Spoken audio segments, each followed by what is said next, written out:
What's up guys, Jarrett here from Crawl TV. Today I have a very quick video for you. This only pertains to people who are replacing their factory radio with another factory Mopar radio. Now the reason I'm making this video is because they have anti-theft built into them, so you can't just buy a factory touchscreen radio and expect to use it in your Jeep. There are a few steps you have to jump through in order to make that happen.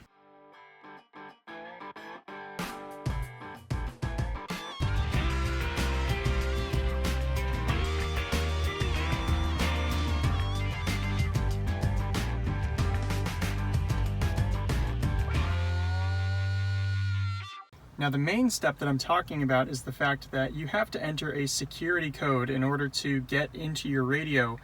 And these security codes are not as easy to come by as you would think. I called like 6 different dealerships and pretty much got the same answer from everybody, which was you need to bring your Jeep in, you need to have a signed document that says that you own the radio from the original owner.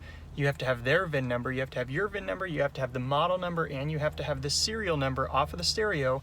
And usually they want some kind of signed consent form to say, I am willingly giving this radio or selling this radio or whatever to this person so that they can unlock it.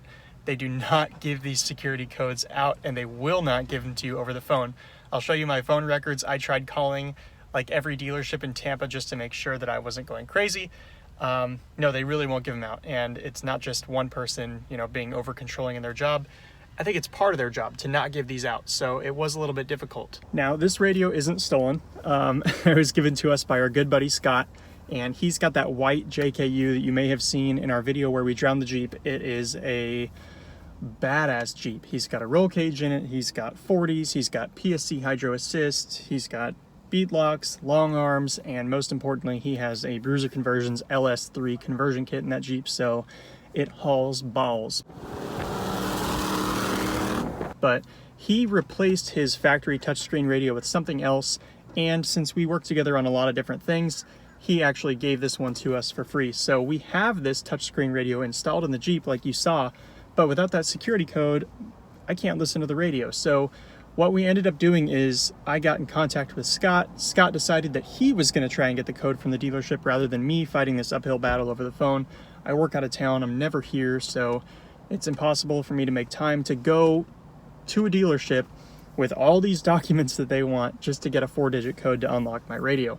Scott went to the dealership in person with his VIN number, with his license number, with my VIN number, with everything that they wanted to have in order to give this code out, and they eventually gave it to him. So I'm going to type that code in really quick, unlock this radio, and that will be the end of this video. But if you guys want to unlock a factory radio, make sure before you buy a factory Mopar touchscreen radio that you can get the code. So make sure that the person selling the radio has the code, otherwise it's going to be a huge headache for you, and it's going to be a bit difficult to get a dealership to go ahead and release that code, because the anti-theft is there for a reason. They don't want people ripping these out of Jeeps and taking them for themselves. So they hold those codes near and dear to them. It's like a nuclear launch code almost, but that's how it works.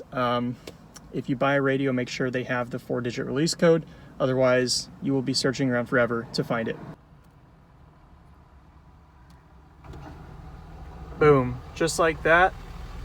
The radio is unlocked now. I just typed in the code. I'm not going to show you guys what my code is because I don't want my radio to get stolen. But now we should have, oh, let me turn the Jeep on here. Accept.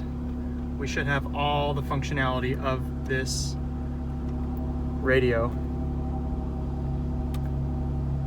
So, anyways, that's how it works if anybody's interested in replacing their factory radio with a touchscreen Mopar. Like I said, super short video, so that's all for this one. Thank you guys for watching Crawl TV.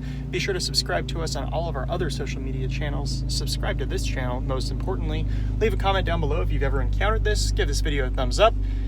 Check out our Patreon page, our RevKit page, revkit.com/crawltv, our website, crawltv.com, and we will see you guys on the next one. Thanks for watching Crawl TV.